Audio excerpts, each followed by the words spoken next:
تو اللہ کے رسول صلی اللہ علیہ وسلم نے ہمیں ہر بات میں سکھلا دیا کیسے اس کو مارے، کیسے اس کو کمزور کریں۔ تو یہ شیطان جو ساتھ میں لگا ہوا ہے کمزور کیسے کریں؟ تو فرمایا کہ ہمیشہ ذکر میں رہو، خاص کر اس کی جگہیں جہاں ہیں جو بیٹھ کے وہ حملے کرتا ہے اس وقت ضرور بالضرور تم ذکر میں رہو۔ پوچھا گیا وہ کیا ہے؟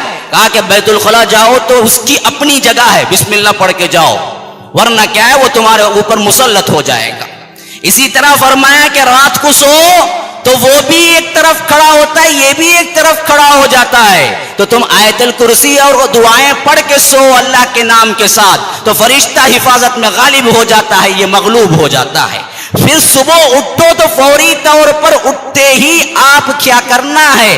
دعا پڑھنا ہے۔ تو اٹھ کے دعا پڑھتا ہے تو یہ جو سوتا ہے نا اس وقت 3 گرہ لگا دیتا ہے، 3 گرہ سونے والے پر شیطان۔ حدیث کے الفاظ ہیں کہ جب جیسے ہی اٹھتا ہے اور دعا پڑھتا ہے تو ایک گرہ کھل جاتی ہے، پھر اٹھ کے نماز کے لیے وضو کرتا ہے تو دوسری گرہ کھل جاتی ہے، پھر جا کے نماز پڑھتا ہے تو تیسری گرہ کھل جاتی ہے۔ لیکن کہاں نماز، کہاں وضو، کہاں اٹھنا؟ ہماری صبح 12-1 بجے ہوتی ہیں تو پھر کہاں ہوگا؟ اگر اس طرح سو کے گزارتا ہے تو وہ 3 گرہ باقی رہتے ہوئے شیطان اس کے کان میں پیشاب کرتا ہے، گندگی پر گندگی۔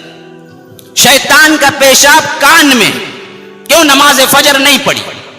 ہمارے اپنے لوگ کتنے پڑھتے ہیں؟ 10% نہیں ہے۔ ہمارے اپنے لوگ کہاں صبح سویرے جاگتے ہیں؟ ان لوگوں کے لیے دیکھیے جو باطل پرست ہیں، برامن ہیں، جن کے لیے کوئی عبادت نہ سیر ہے، نہ پیر ہے، نہ ٹھکانہ ہے، لیکن پھر بھی کبھی وہ صبح سویرے کا وقت ضائع نہیں کرتے۔ عجیب مسئلہ ہے۔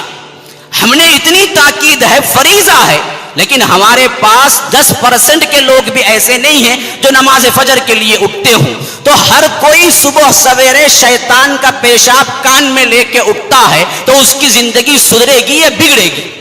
مصائب و آلام آئیں گے یا اچھائیاں آئیں گی؟ بتائیے تو صحیح۔ پھر اس کے بعد اس کو کمزور کرنے کا تیسرا طریقہ بتلایا، وہ کیا ہے؟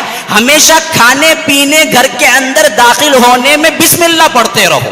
کیوں؟ ان میں اگر تم بسم اللہ بھولو گے وہ تمہارے ساتھ والا شیطان ہے نا، تمہارے ساتھ کھائے گا، پیے گا، جم بستر پہ تمہارے ساتھ سوئے گا، ہر چیز میں شریک ہوگا، تو موٹا تازہ ہمیشہ تمہارے لیے مغلوب ہونے کا سبب بن جائے گا فرشتے کے سامنے۔